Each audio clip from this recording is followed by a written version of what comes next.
Okay, so yeah, fall protection harness is a form of PPE. So remember from our PPE training that whenever you're wearing something as PPE, that's your last line of defense. You guys remember that? Okay, it's Yes. not the first line, it's the last line. Also, remember that typically you want to try to be able to make the workplace safe enough that you don't have to wear any PPE. Okay, so the first line of defense was engineering controls. So let's say we're going to work up on a roof, and we'll make it a flat roof to make it easy. If you're up on a roof and they can put some sort of barrier in place or guardrails which keeps you from even getting to the edge, then they've taken care of the hazard and you wouldn't have to wear fall protection. Okay? We were at Hannaford, I think, yesterday in Skowhegan. The crane was set up, and I think they were putting a refrigeration unit up on the roof. And I noticed that they had guardrails set up all the way around the perimeter of the roof where they were working. And the railings were like 30 feet in from the edge. So they weren't going to be getting anywhere near the edge. So those guys were all able to be up on the roof without wearing fall protection because basically they're accessing it through their ladder in the building.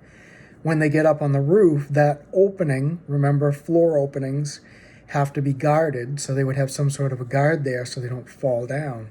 And they can work around up there as if they're on the ground because there is a guardrail system in place to keep them from going over the edge. So that's a form of a form of an engineering control. You guys get that? Yes. Okay.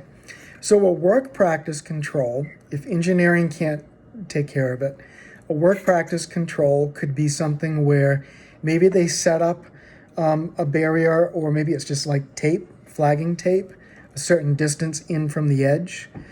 And the work practice would be everybody knows you don't go past the tape. Okay? So if they have that buffer zone, even though it wouldn't hold you up, you just don't go near it.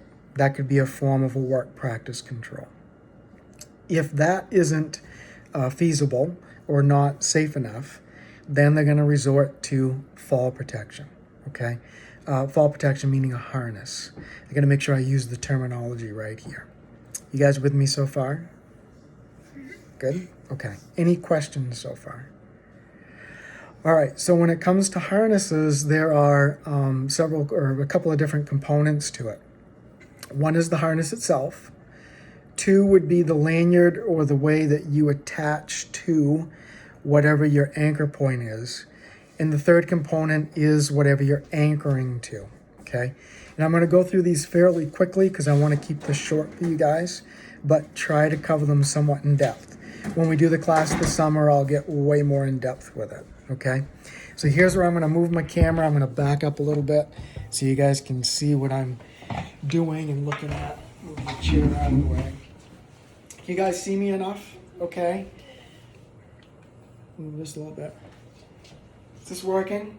I know you can't really see my face, but you need to be able to see my body, okay? So, I'm going to start with the harness. So this is actually my personal harness, okay? Coloring of these doesn't really matter, but they all have pretty much the same components. There's going to be a D-ring, which is actually located between your shoulder blades on your back, kind of below your neck. You've got straps that come down over the front, over your chest. There's going to be a chest strap that you'll see in a minute when I put it on. It goes across here. And then there are leg straps, which with the video caption you guys won't be able to see very well, but you'll get the idea, okay? Harnesses need to be inspected. All of this component has to be inspected. So I'm going to be looking at all of the strapping to make sure nothing's torn or cut, compromised somehow. If this thing was stored out in the sun for a long period of time and was sun fading, I wouldn't be able to wear it, okay? Looking at all my buckles, making sure everything is intact and nothing is broken. When I put it on, you put it on a lot like a vest or a life vest, okay? You want to make sure it's nice and comfortable. It's got to be snug, but not too snug so that it's chafing all the time, okay? So I've got the straps that go over my chest. This one in the middle, I don't know if you guys can see me buckling this, kind of passes through. I had this adjusted for, I last wore it in the winter time, so it's pretty loose on me. But this chest strap has to actually be placed in your chest, okay? If it's too high up by my neck and I have a fall, that strap's gonna come up and it can actually crush your larynx, okay, or do some pretty serious damage. If it's too low, if it's down in my belly area, when I'm arrested, because it happens from the back, I could actually pitch forward right out of this harness and continue traveling to the ground, okay? Now I've got leg straps. I'm gonna reach down so you guys can see them, but I've got these leg straps that come up between my legs, and I have buckles. Can you guys see the buckle okay? Yeah. All right, and I'm gonna buckle that, and there's usually some loops here that kind of capture it in place. And when you put leg straps on, obviously, if you use your harness, it's going to hurt, okay? Harnesses rely on the biggest mass of your body and the larger bones to actually stop your fall. So it's relying on the pelvis, the rib cage, okay? If you have a fall, obviously the harness is going to come up, which means it's coming up between your legs. So if it's not tight enough, it's going to do some serious physical damage, okay? Likewise, if it's too tight, it's always going to be uncomfortable. And you've got to work in this thing for probably 8 hours. So the rule of thumb is, I don't know if you guys can see here, I should be able to put my hand in between the strap and my leg. And it should be kind of snug against it. If I have to jam my hand in, it's too tight. If I can make a fist, can you guys see this, like this? It's way too loose, okay? So only be able to slide your hand in between, and you would adjust it as necessary. You good so far? Yep. Okay, you guys are all set with the placement of the chest strap and how tight your leg straps have to be.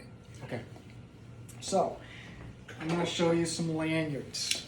So I've got a lanyard here, which has 2 hooks, okay, 1 on each end. They have a safety. I can't open this hook unless I hit the safety down here. You guys all see that? Is the video big enough? Am I close enough? Okay. Yeah, it's fine. So there are 2 ends. You need to pay attention to both ends and what is at each end, okay? One of them is going to go on to you. So like I said before, I've got a D-ring back here, which is hard for me to reach with my shoulder, but that D-ring is where one end of the strap goes in. And on the strap, there's an end that's kind of got this accordion shape to it. That one goes to your back, okay? The other end is going to go to an anchor point. So an anchor point isn't just something that you find a post or something and wrap the lanyard around it and hook it onto itself. You cannot do that, okay? Very specific with the anchor points. There is also a weight limit or a minimum. You have to tie off or anchor to a point that can hold 1,000 pounds with a safety factor of 5. So 5,000 pounds. Okay, you guys all got that number? So they say, kind of in the construction field, you look at a point where you want to tie off from and think, would I hang my truck from that point? Because that's about the amount of weight that it needs to support, okay? When a lanyard and harness system deploys, in other words, if you fall, you've got some distance here, and we'll go over this in a minute, but that arresting force, if you weigh, let's say 200 pounds, can be 900 to 1,000 pounds of arresting force, okay? That's a half a ton. That's a lot of force on you as well as on your anchor point. So they build in safety factors. So it's 1,000 pounds with a safety factor of 5, which means 5,000 pounds, okay? There are different apparatus that you can use to attach to beams or walls or roofs or whatever it is. We'll go over that more later on, okay? Remember, you cannot wrap a lanyard around something, hook back into it. Let's say your lanyard is longer than what you want. you can't tie a knot in it, okay? Or tie a loop in it to shorten it up. It will fail at that point. A 100-pound weight is enough to make a lanyard fail if a knot is tied in it. And when I say fail, it means it will snap and you keep going, okay? The whole idea is that you stop before you hit the ground. We good so far? Yeah. Okay. One more thing I want to show you on the harness. A lot of harnesses have these D-rings down at the waist, okay? Two things to know about these. You never hook your lanyard in to the D-ring at the waist, because if you do and you fall, it's now going to arrest you sideways, which will snap your spine, probably kill you, okay? Or you're paraplegic for the rest of your life. The other thing you don't want to do is when you're down off a roof, you've got your lanyard attached to the back, it's always there. We don't use these as a point to store our lanyards, because if you're walking around and that catches on to something, let's say a forklift drives by you and the forklift hooks this, okay, it's not stopping, you're not holding it back, and the strap won't break because it can hold over 1,000 pounds, okay? So these are used if you're doing like pole climbing. So you guys have seen linemen when they climb a pole, they have the leather belt that goes around the pole. It's a standoff point. So that's when those are used. Not to arrest your fall, but to keep you in one place. Okay? Any questions? No. No? Good. Okay. So I'm going to move my phone again because there's one more thing I wanted to tell you guys about this, and then I'll be done. So there's a little bit of... What's that?